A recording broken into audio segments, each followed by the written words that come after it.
Hi, I'm Mina. And I'm Yules. Thanks for tuning in to Artificially Informed.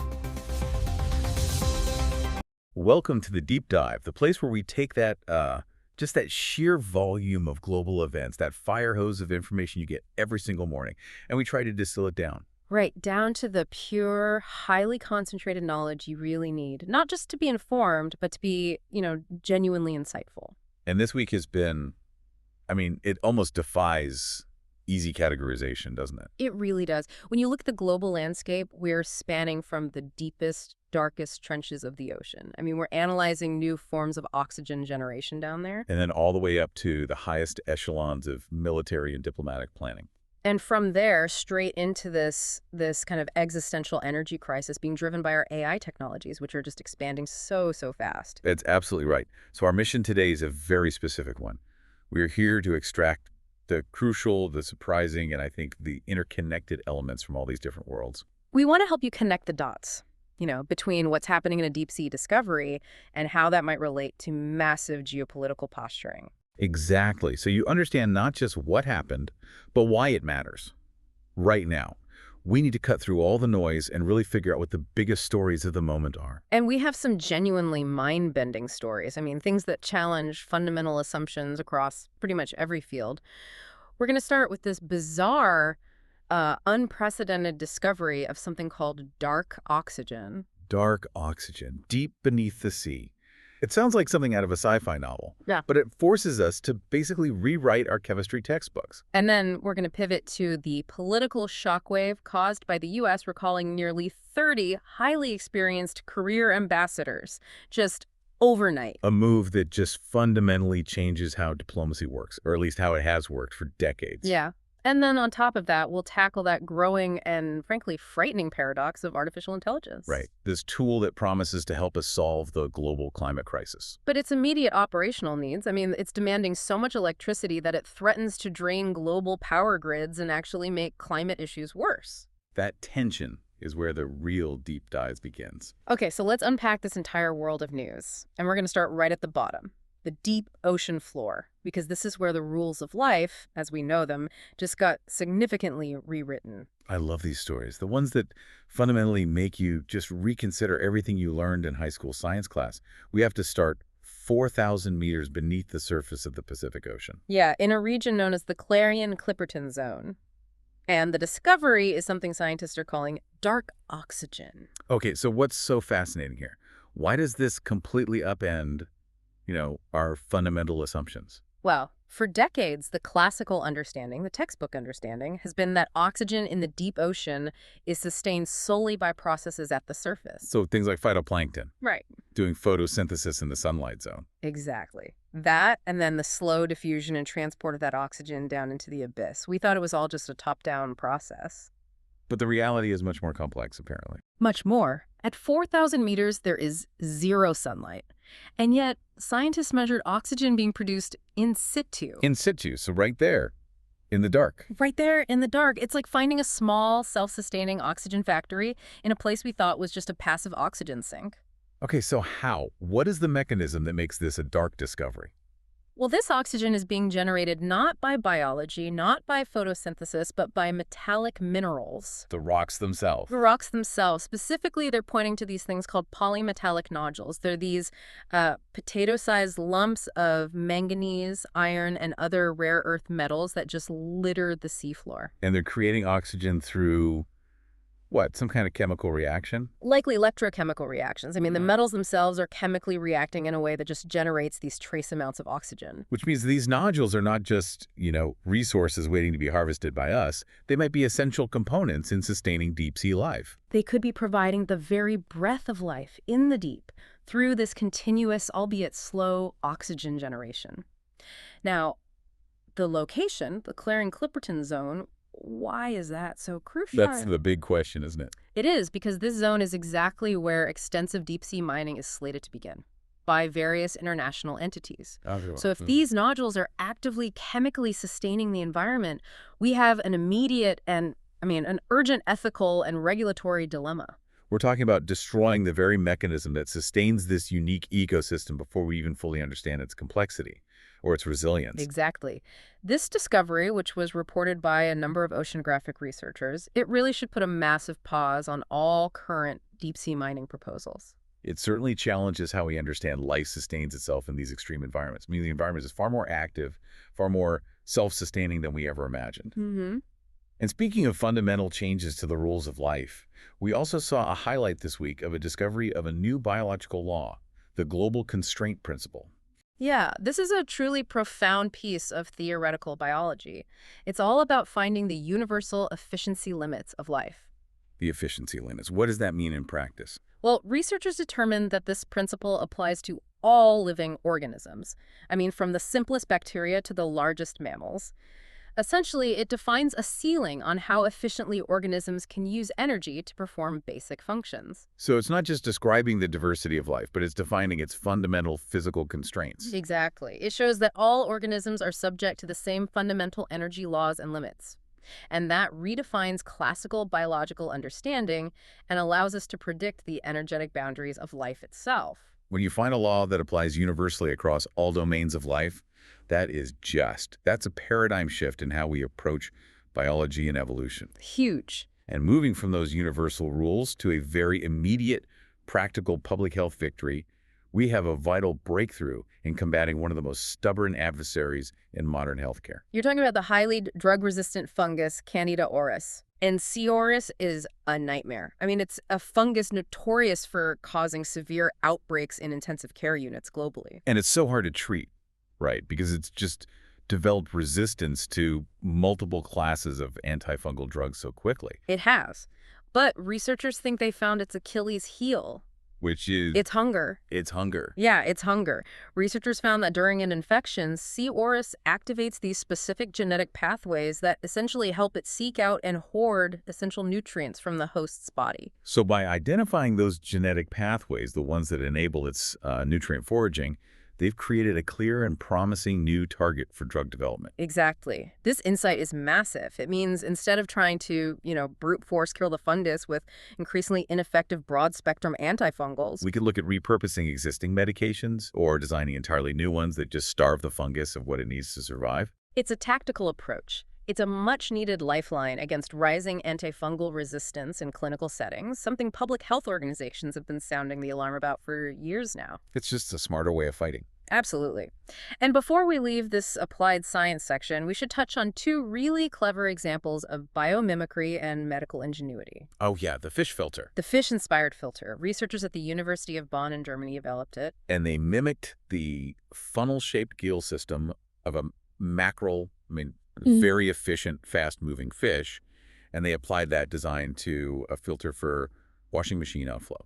And this relatively simple bio-inspired mechanism is now capable of removing over 99% of microplastics from washing machine water before it even enters the waste stream. That is a phenomenal piece of applied engineering. It really is. Washing machines are one of the biggest sources of microfiber pollution in our oceans, so solving a massive environmental problem using a really cool biomimicry solution is exactly the kind of innovation we need.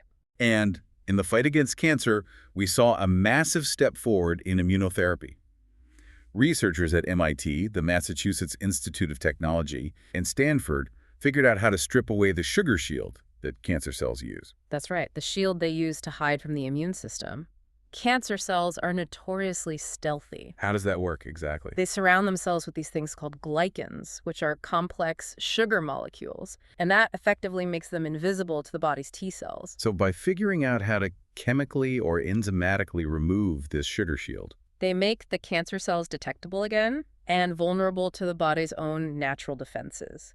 This strategy, which was reported as groundbreaking in medical journals, dramatically enhances the potential of existing immunotherapies. it makes our own biology the most effective weapon against the disease. It does. It's incredible stuff. All right, so moving from the deep ocean to the deep inner mind. This week brought some significant leaps in digitally modeling the human brain. Yeah, scientists have created an incredibly realistic digital brain simulator that replicates the I mean, the intricate networking of neurons and synapses. This sounds like a monumental achievement in computational neuroscience. It is. They aren't just creating a map, they're creating a dynamic model that actually functions. This digital brain is capable of replicating the complex communication pathways and firing sequences that define human thought. So what does this allow us to do that we couldn't do before? Well, because the model can dynamically mimic brain activity, Yeah. we can run these sophisticated, repeatable simulations. To gain insight into what? Consciousness? Sleep? Exactly. Advanced cognitive functions like consciousness, learning, the precise neural activity associated with sleep cycles, all of that. And that would be expected to offer a much clearer and non-invasive understanding of debilitating neurological conditions. Right, things like schizophrenia and major depression. Instead of just observing the effects of these diseases, we can potentially simulate the underlying malfunctions at a synaptic level. And of course, there's the inevitable AI, the artificial intelligence crossover here. Oh, absolutely. The model is also expected to foster breakthroughs in AI and machine learning by helping systems better emulate human thought processes. Right. Because when you ask why today's large language models sometimes struggle with, true originality or genuine understanding. It's often because they lack the complex, nonlinear networking efficiency of the human brain. So imagine an AI that doesn't just process statistical data, but processes it with the nuance of human neural architecture. That could lead to a massive leap in AI capability. It really could. But that also raises some heavy ethical questions, doesn't it? The closer you get to creating a detailed, functioning digital brain, the closer you are to simulating consciousness. What are our responsibilities to a construct that is capable of human-level thought simulation? That discussion is absolutely critical, and it feels like it's evolving faster than the technology itself. It forces us to ask, is this entity just a sophisticated algorithm, or does it hold something akin to, digital sentience? We have to define the philosophical boundaries and the safety parameters before we fully unlock this technology. On a related note, research is also advancing our understanding of a core human trait that makes us, well, human: empathy. Yeah, using fMRI, that's functional magnetic resonance. Imaging scientists are mapping the specific brain regions linked to both cognitive and emotional empathy. And this mapping is profoundly critical, Right. Both medically and technologically. It is. Empathy is a two-part system. You have cognitive empathy, which is the ability to interpret and understand others' mental states. The I know what you're thinking part. And then the emotional empathy is reacting emotionally to that understanding, the I feel what you were feeling part. Exactly. So by mapping the distinct brain regions responsible for both, we can better diagnose and address empathy-related disorders like certain forms of autism or psychopathy. And just like the digital brain model, this research directly advances AI systems that are designed for better human interaction. Right. If we can code the neural pathways of empathy into, say, a digital assistant, that assistant could become genuinely more insightful and responsive. Which would lead to more productive and, frankly, less frustrating human-machine interactions. And here's a quick fun fact from the cognitive research world on this. Scientists found that people actually blink less when they are trying hard to comprehend speech amidst background noise. Oh, that's interesting. It's an unconscious physiological indicator of mental effort. Your body is physically trying to maintain focus and information intake. So if you're talking to someone in a crowded bar and they're just staring at you, they might just be blinking less due to cognitive overload. Exactly. They're just trying really hard to hear you. All right, let's look upward now. If we've mapped the deep ocean and the deep mind, let's go to deep space. And the scientific revelations extend to the cosmos, thanks to the venerable NASA Hubble Space Telescope. NASA, of course, being the National Aeronautics and Space Administration. And Hubble captured images of the largest protoplanetary disk ever observed. And this disk surrounds a very young star, right? About 1,000 light years from Earth. And the scale is just immense. It's truly immense. We call these chaotic nurseries. They're these huge clouds of gas and dust where planets are actively forming. So observing them is essential for understanding how planets are born and evolve in different stellar environments. Especially those larger than our own solar system. It's the ultimate cosmic cradle, really. It gives us direct, raw evidence of the earliest stages of planetary formation. It helps us answer the question, how typical or unique is our own planetary birth story? Absolutely. And while some researchers are looking at these giant structures in space, others are looking for entirely new forces that govern those structures. Ah, yes, the fifth force. For those who enjoy pushing the boundaries of known reality, Researchers detected evidence of a potential fifth force based on analyzing subtle anomalies in asteroid orbital data. And a fifth force would be truly monumental. Can you just quickly clarify what the four forces we currently accept are and why this finding is so revolutionary? Of course. So currently, all known physics is governed by four fundamental forces. Gravity, which pulls massive objects together, electromagnetism, which governs light, electricity, and chemistry, and then the strong and weak nuclear forces, which govern interactions within the atom. Okay, so if confirmed, a fifth force would fundamentally reshape physics. It would, because it suggests there is a non-gravitational interaction affecting matter at specific scales that we have entirely missed. And the fact that they're detecting this through subtle orbital anomalies of asteroids, not through, giant particle accelerators, suggests this force is weak and acts over immense cosmic distances. Right. And it might be interacting with dark matter or dark energy. It hints that foundational aspects of reality remain uncovered right in our own celestial backyard. That's the most compelling aspect. It's a subtle anomaly in classical mechanics pointing to completely new physics. It is. And down here on Earth, we are creating new reality in labs. We saw the creation of a new state of matter, aura-based quantum matter. Using rubidium atoms in a laser cavity. That sounds like pure science fiction, I know. It really does. What is it? It's a significant advancement for quantum technology. Think of it this way. Normal matter is defined by atoms acting independently. In this new state, they are using lasers and highly cooled rubidium atoms to force the atoms to act collectively. Creating a collective excitation, an aura. Exactly. So instead of individual particles, you have a synchronized system. And what's the application for that? Well, this merged state allows scientists to control quantum properties more precisely. The immediate application is in quantum computing and optics. It could lead to dramatically enhanced sensor precision, measuring gravity or magnetic fields with previously unimaginable accuracy. And it would advance the architecture of superconducting qubits used in quantum computers. It would. It moves these complex theoretical models closer to practical revolutionary implementations. Meanwhile, NASA's Artemis II mission continues its steady march forward. They successfully completed a critical countdown demonstration test with the crew boarding the Orion spacecraft. That's the final phase before the first crewed mission back to the moon since the Apollo era.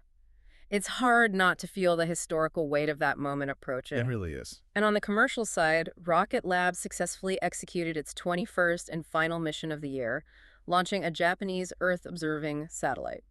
The reliability of private spaceflight just continues to improve. And China continues its ambitious program with the development of Kingzhou. Right, a next-generation cargo spacecraft designed specifically for its Tiangong space station, aiming for cost-effective resupply and increased domestic independence in orbit. Before we wrap up space, we have to mention the space oddity of the week. Starlink satellites. Ah, yes. Sending weird radio signals that some analysts worry could seriously mess up other satellite operations and general spaceflight safety.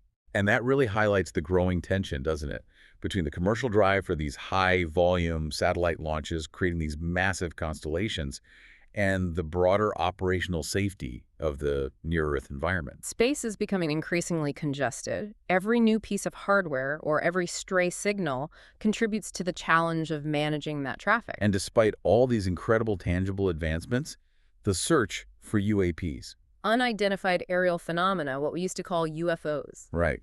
That search appears to be at a standstill. Despite whistleblower testimonies presented to the U.S. Congress, researchers expressed frustration over the lack of clarity and transparency from government agencies. It seems the search for extraterrestrial answers continues, even as we're making our own incredible breakthroughs right here on Earth and in our immediate cosmic neighborhood. Now we transition abruptly from the relative certainty of science and physics to the inherent instability and constant flux of global politics. And nowhere was that instability more apparent this week than in Washington and the sudden, unprecedented shakeup of U.S. diplomacy. That's right. The Trump administration has abruptly recalled and removed nearly 30 experienced career diplomats and ambassadors globally. I mean, almost overnight. And this is not a standard end-of-term transition. This is a massive diplomatic reshuffle that has drawn immediate and loud concern from across the political spectrum. Because these are highly experienced, non-political individuals, right? They've served multiple administrations, providing institutional memory and continuity on the ground. Exactly. So when you remove nearly 30 such people, often without immediate replacements, What is the real-world consequence? Well, the critics argue, and I think rightly so, that this undermines the continuity and efficacy of U.S. diplomatic engagements worldwide. Diplomacy is built on relationships and institutional memory. When you pull the most experienced people, you fracture relationships with mid-level foreign partners who rely on that consistency. Potentially weakening ties with key allies by removing experienced personnel overnight. The gap just creates instability and uncertainty for U.S. interests. It does. Now, on the other hand, supporters of the administration, they frame this as a necessary move to align the State Department more closely with the America First policy agenda. Their argument being that career diplomats often resist or subvert the priorities of a new administration. And that a clean slate is required to ensure foreign policy objectives strictly reflect the priorities of the current leadership. It's a political restructuring, really, disguised as a necessary strategic realignment. To enforce a specific ideological foreign policy direction. It certainly signals that loyalty to the political agenda is being prioritized over institutional experience and bureaucratic continuity, which is a significant change in the way U.S. foreign policy traditionally operates. And in parallel with this diplomatic shakeup, we saw President Trump unveil his military modernization strategy, which included announcing plans for a new class of battleships. These are to be named the Trump class, starting with the USS Defiant. And he envisions a Golden Fleet, potentially expanding up to 25 of these vessels, which he claims will be the largest in U.S. maritime history. The strategic rationale put forward is clear. It's aimed at forcefully countering China's rapidly expanding naval power, which is currently the largest fleet in the world by number of hulls. And simultaneously boosting American shipbuilding and manufacturing jobs. Of course. However, the announcement was met with extreme skepticism, not just from the political opposition, but from defense analysts. So what are the primary concerns about the feasibility of this Golden Fleet concept? Well, first, there is the sheer logistical and cost challenge. I mean, building 25 vessels of this size on the timeline suggested is just immensely ambitious. It would require unprecedented budget allocation and shipyard capacity. And then there's the strategic question, right? Do massive single-class surface combatants like a traditional battleship, which this seems to evoke, do they even make sense in modern warfare? That's the core of it. Modern threats are asymmetrical. They rely on missile swarms, drones, submarine warfare. So critics, particularly from outlets like Telesur, question whether this focus is practical or purely symbolic. A way of integrating defense policy with political identity through ambitious naming conventions. And the stakes rose even further when the president suggested these ships could potentially be equipped with atomic weapons. That immediately complicates international maritime law and escalates any potential conflict dramatically. It shifts the discussion from conventional naval power to strategic nuclear deterrence in a way that hasn't been seen since the height of the Cold War, potentially creating significant tension with major powers and allies alike. And if we connect that maritime posturing to the ongoing international situation, we can see where these capabilities are intended to exert immediate pressure. Oh, absolutely. The administration intensified its stance on Venezuela, with President Trump warning President Nicolas Maduro to step down, backed by U.S. naval forces targeting oil tankers accused of evading sanctions. And the global reaction to that direct intervention is, as you'd expect,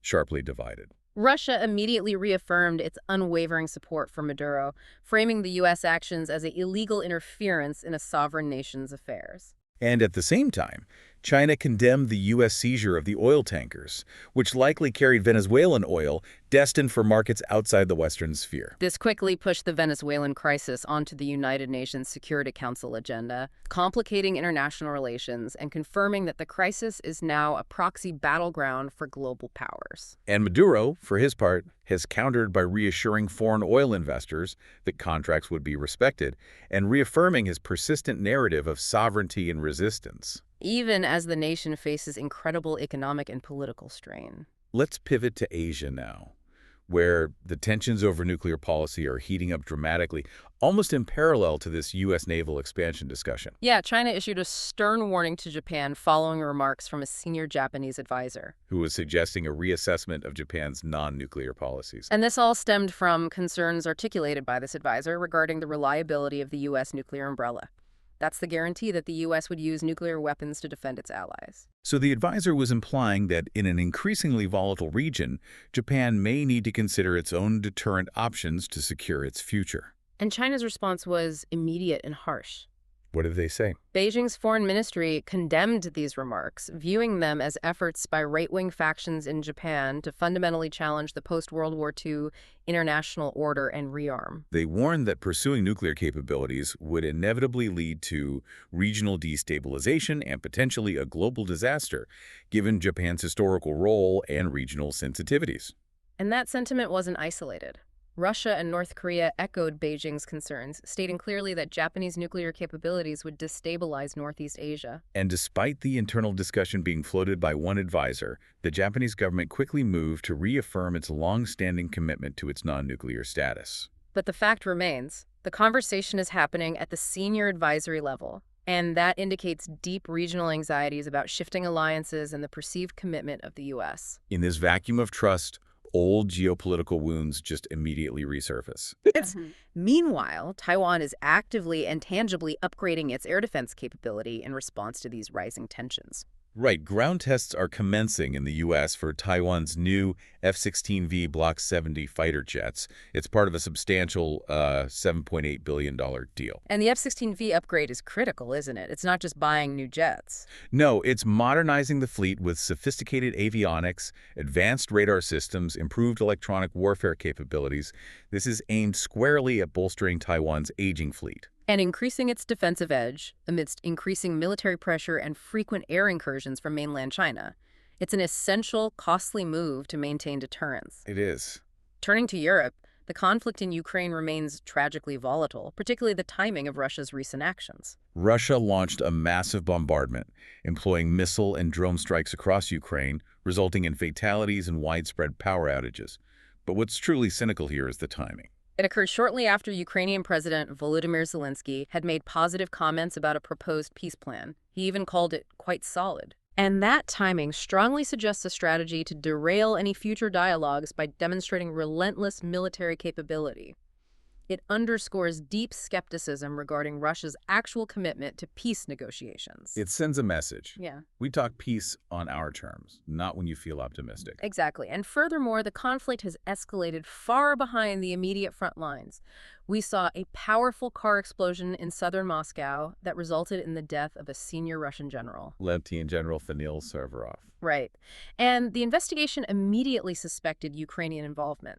That kind of internal targeting, reaching deep into the Russian capital, marks a significant and dangerous escalation. It confirms the volatile nature of the conflict is no longer confined to the disputed territories, but is targeting high-value military leadership inside Russia itself. On the flip side of that, we saw reports from the Russian Foreign Intelligence Service, the SVR, claiming that Ukrainian officials are anticipating the collapse of Zelensky's regime. Now, this report from the SVR has to be viewed through the lens of Russian information warfare, obviously. Of course. But according to the report, officials are allegedly moving their families and assets abroad, with many diplomats seeking residence permits in Western countries, indicating they do not plan to return. And this narrative points to falling domestic approval ratings for Zelensky down to around 20%, and high-profile corruption scandals involving his associates, suggesting an internal crisis of confidence within the government apparatus. And this alleged internal crisis is compounded by a severe military manpower shortage facing Ukraine. Yeah, draft evaders are resorting to desperate and illicit methods to flee military service. The reports are harrowing. We're talking about people using abandoned, illicitly accessed gas pipelines to escape into the European Union. Or purchasing fake disability certificates at massive personal expense. Officials estimate that nearly 500,000 servicemen may have been lost this year alone, which highlights the catastrophic toll on Ukraine's defense capabilities and the internal pressures forcing the government to consider increasingly unpopular mobilization measures. So, amidst these diplomatic shakeups and military escalations, we have to look at how the world actually views the United States right now. And a Politico poll revealed a concerning shift. Major U.S. allies, specifically Germany, France, and Canada, largely view the U.S. as a negative force internationally. They believe the U.S. causes more problems than it solves. And this polling result is a direct consequence of shifting foreign policy towards a more nationalistic, transactional America-first approach. Moving away from previous multilateral commitments and often treating long-term alliances as, temporary business deals. Right. And what's particularly striking is the domestic-international disconnect. The poll found a majority of American respondents still view the U.S. as a dependable global force. Showing a significant gulf between how the U.S. sees itself and how its closest, most historical partners perceive its current actions on the global stage. That gap complicates future cooperation enormously. And the strain on alliances visible elsewhere, too, in very concrete, resource-driven ways. You're talking about Norway. Yes, reports that Norway's military faces a critical shortage of essential winter gear. We're talking jackets, boots, and helmets for its own troops. And the reason is that they are prioritizing the delivery of nearly $8.5 billion in military aid to Ukraine. That is a staggering trade-off. Norway's chief of defense prioritized that support, but the reports indicate training activities have been canceled because they lack the necessary equipment for their own soldiers To operate safely in the harsh Norwegian winter environment. It just illustrates the tough choices NATO nations are facing. They're balancing their commitment to defending Ukraine's sovereignty, which is a high geopolitical priority, with maintaining their own domestic defense readiness. It underscores the financial and logistical strain that this prolonged conflict is placing on allied military infrastructures. Especially in a region geographically so close to the front lines. Now, shifting to Africa, we saw Sahel nations, countries like Mali, Burkina Faso, and Niger, establish a new collaboration framework. Focused on defense, economy, and sustainable development to combat pervasive regional issues like terrorism and stagnation. And significantly, Russia is actively deepening cooperation by strengthening the military capabilities of this alliance of Sahel states. Which reflects an ongoing geopolitical competition for influence. The vacuum left by retreating Western forces is quickly being filled by partners offering immediate military and security assistance. Russia is certainly leveraging its global partnerships here. And finally, just a note on European political shifts. Germany's government has resumed deporting convicted criminals back to Syria. The first time since the Syrian civil war began in 2011.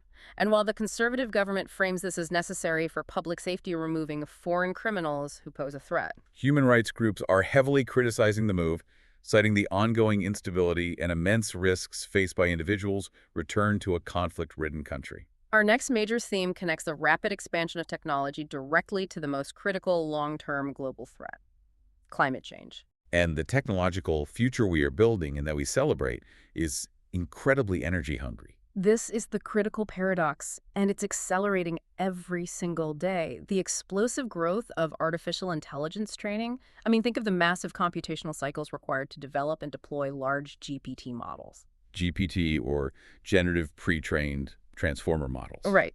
That and cryptocurrency mining demands truly massive amounts of electricity and, critically, water. And that threatens to exacerbate climate change significantly. We have to move beyond vague warnings and look at the specifics. The International Energy Agency, the IEA, reports that data centers already account for about 1.5% of global power consumption. And that might sound small, but that demand is rising exponentially. It's threatening to double in just the next few years, and we have striking real-world examples of that consumption. Let's talk about the Bitcoin mining facility in Rockdale, Texas. That single facility requires the power equivalent of approximately 300,000 homes. 300,000 homes. That's a mid-sized city. It is. And furthermore, the heat generated by these massive server farms requires vast quantities of water for cooling. So the ethical conflict arises when Alphabet, for instance, positions itself as a champion of sustainability, while simultaneously building these power-intensive data centers that strain local resources. Right. It's not just the power, it's the cooling. A thermal image from a UK-based satellite firm, Satvu, actually provided insight into the intense heat output of that massive Rockdale facility, visually confirming the immense energy being released into the atmosphere. Now, the heat and power demand are forcing rapid innovation in mitigation, which is the only hopeful sign here. We are seeing data centers implementing innovative water-based cooling solutions. A process that researchers lovingly refer to as literally giving their servers showers and baths. It's true. These systems use water immersion or advanced liquid cooling to manage heat far more efficiently, reducing energy consumption compared to traditional, incredibly air-intensive cooling systems. But the political decisions around energy often work in direct contradiction to these climate goals. They do. The Trump administration announced the suspension of offshore wind projects, citing high costs and perceived security vulnerabilities. Particularly foreign threats to critical infrastructure. which is a legitimate concern for any major energy source. It is. However, critics argue this decision primarily supports entrenched fossil fuel interests and drastically hinders U.S. efforts to meet climate objectives and build a diversified energy portfolio. So while concerns over foreign threats to critical infrastructure are valid, the suspension is seen by many as a huge step backward. Especially when nations like the UK and Germany are leading the charge globally with robust offshore wind capacities. It just underscores the ongoing, intense tension between political expediency and necessary environmental stewardship. And the climate reality continues to press us. The UK's Met Office projects that 2025 is poised to become the hottest year on record for the country. Driven by human-caused climate change. And a climate advisor warned, very simply and chillingly, this is our future. The warming trends are now undeniable, Requiring urgent, globally decisive action that so often conflicts with political timelines and economic growth demands. And moving from the environmental cost to digital security, we have to discuss the issue of algorithmic accountability. OpenAI announced a persistent security risk. With their new AI browser, Atlas. Right. They're saying it may always be vulnerable to prompt injection attacks. That sounds arcane, but it's hugely worrying for security. Can you explain prompt injection?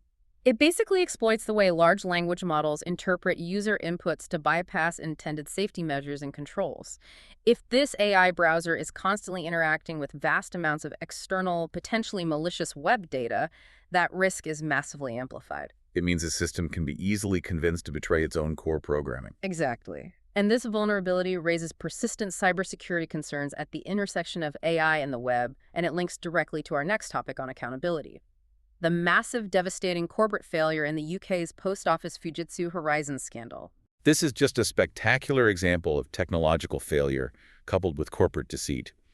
A document recently surfaced showing that the post office knew about major Horizon system errors. Specifically, issues that caused accounting discrepancies. And they had a fix agreement with Fujitsu 19 years ago. 19 years. And this knowledge directly and tragically contradicts their claims during the criminal prosecutions of hundreds of innocent postmasters for theft and fraud. These postmasters lost their livelihoods, their reputations, some even their freedom, based on data the post office knew was flawed. It underscores a profound corporate accountability failure. It shows that they were not only aware of the technical issues, but also actively concealed the attempts to address them while their employees suffered these immense personal and financial consequences. This scandal serves as a terrifying case study in what happens when organizations prioritize system integrity or covering their own tracks over human integrity. And that's where the link to AI accountability comes in.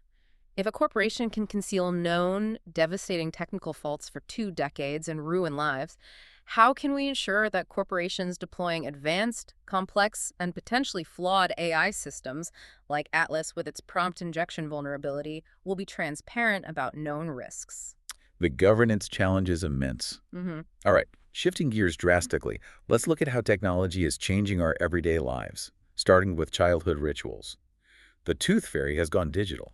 Which is just kind of fun. Traditional rituals have to adapt to meet the expectations of Generation Alpha, who are, fluent in digital interaction. So we saw the introduction of the Tooth Fairy Tracker app, which features Kiki the Tooth Fairy and allows kids to interactively track the fairy's journey, making the tradition part of their digital landscape. And similarly, we are seeing high-tech gadgets transform the simple act of making a drink at home.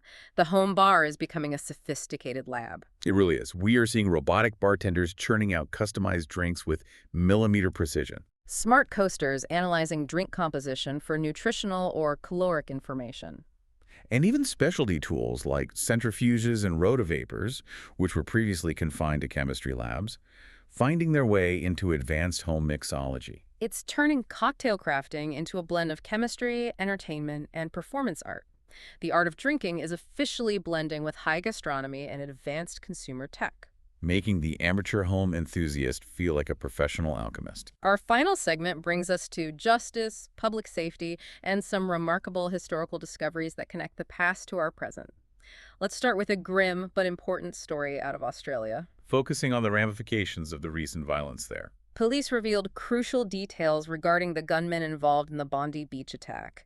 They confirmed the attackers used pipe bombs and had meticulously planned the assault for months. And they confirmed connections to radical Muslim leaders in the Philippines, which indicates a high level of premeditation and external organization raising significant concerns about sophisticated terrorist plotting. And the consequence has been swift and severe in terms of policy. The state of New South Wales is now poised for stringent gun law reform, Including a major gun buyback program. And this action was accelerated not only by the Bondi attack, but also by a separate, devastating mass shooting at a Hanukkah celebration that killed 15 people. Australia has historically had some of the strictest gun laws globally, but these two events have created the political will to strengthen them even further. Proving that community safety concerns can rapidly override political inertia. In a rare piece of human interest, news that offers a moment of light amidst the tragedy, Officer Jack Hibbert, who was shot in the head and shoulder during the Bondi attack, made what doctors are calling a miracle recovery and is now home for Christmas. a powerful testament to resilience. Absolutely. Now, across the UK, police leaders are reconsidering how they allocate incredibly finite resources.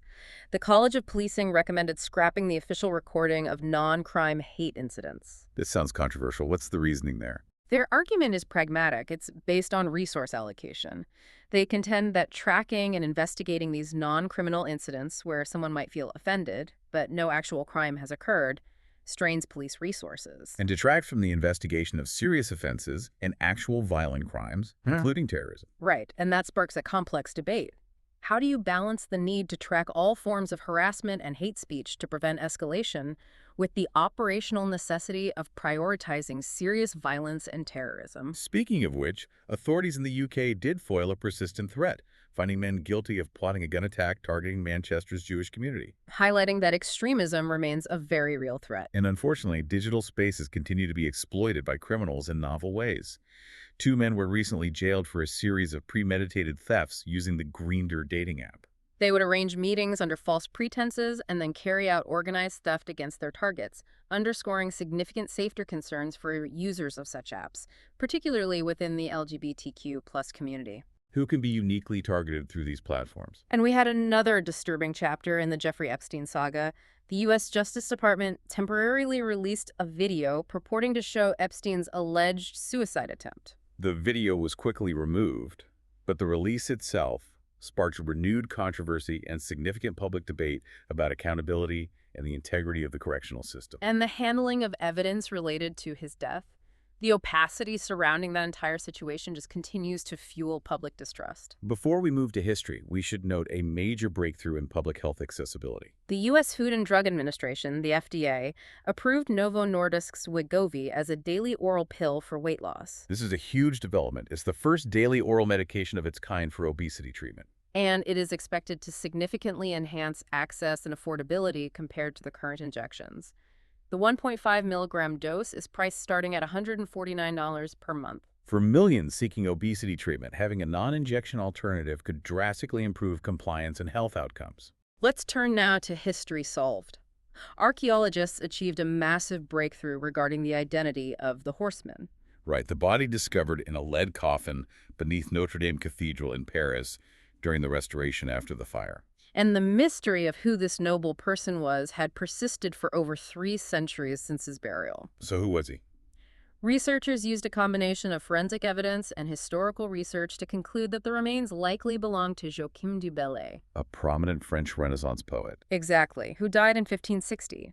But the coffin was buried in 1758, suggesting his remains were moved and reinterred. And the identification was confirmed, in part because bone examinations revealed specific deformations consistent with heavy, prolonged horseback riding. This forensic evidence perfectly aligned with biographical accounts of the poet being an accomplished horseman and knight. That is just a profound connection to literary and architectural history, recovered right as the cathedral itself is undergoing this massive restoration post-fire. It's like the cathedral is giving up its secrets as it heals. Similarly, ancient history was uncovered in Armenia, supporting their claims as an early Christian nation. Archaeologists discovered a 4th century Christian church near the ancient city of Artashat, believed to be one of the oldest churches in the world. And this discovery reinforces Armenia's historical claim as one of the very first nations, if not the first, to adopt Christianity as its state religion back in 301 AD. Right. And the architecture and stone construction techniques provide invaluable insights into early Christian architecture and the spread of the religion.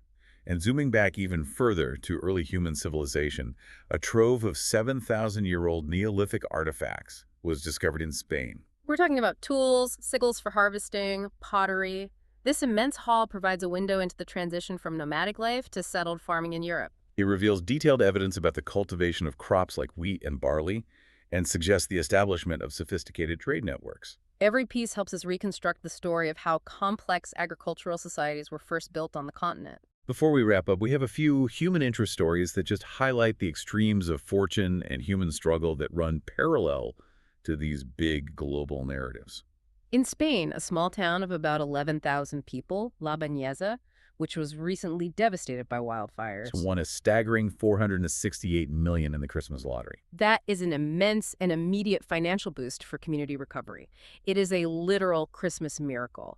It highlights the powerful, if unpredictable, role fortune can play in reversing a communal disaster. On the flip side of that, we have a poignant story highlighting the intersection of housing standards and public health. The Wadley family, whose 19-year-old son, who suffers from severe asthma, cannot return home for Christmas due to a massive, severe mold infestation in their home.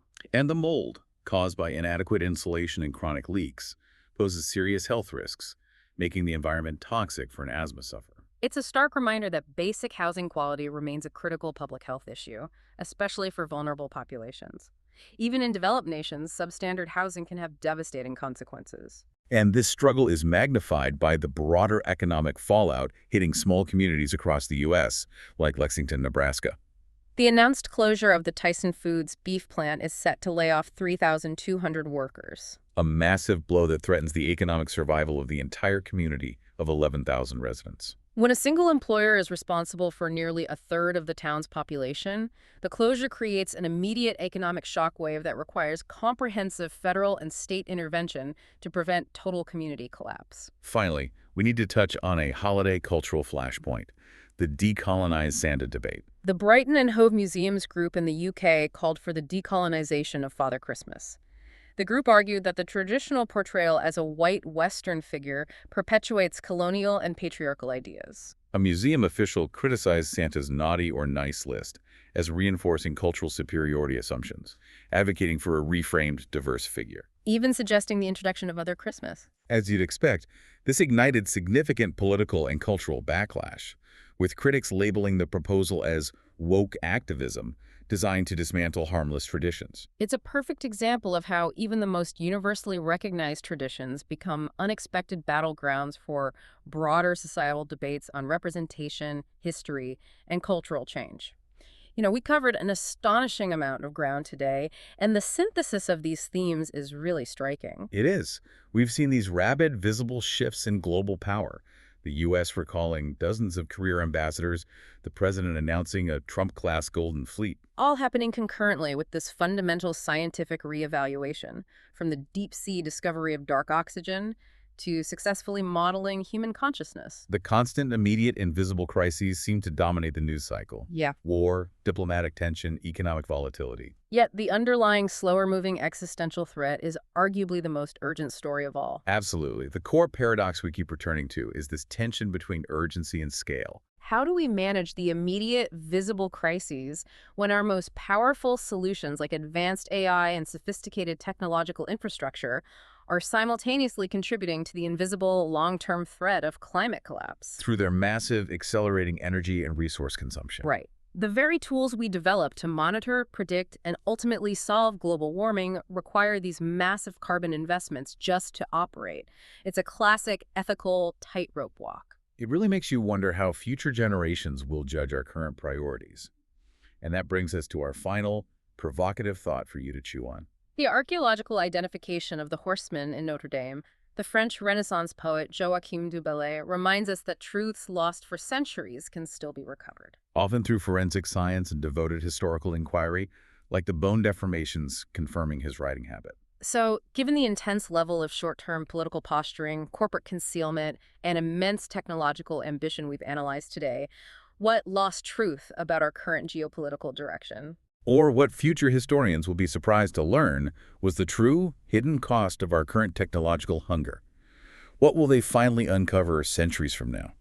We hope this deep dive has provided you with clarity and essential context for the week's biggest stories. Thank you for joining us. Until next time, keep digging. For enjoying Artificially Informed. Hit subscribe and share it with a friend. From the left, the right, and straight from the algorithm. Thank you. That's it for today's Artificially Informed. Nope. Thanks for spending your time with us. Yeah. Stay sharp, stay curious. See you next time.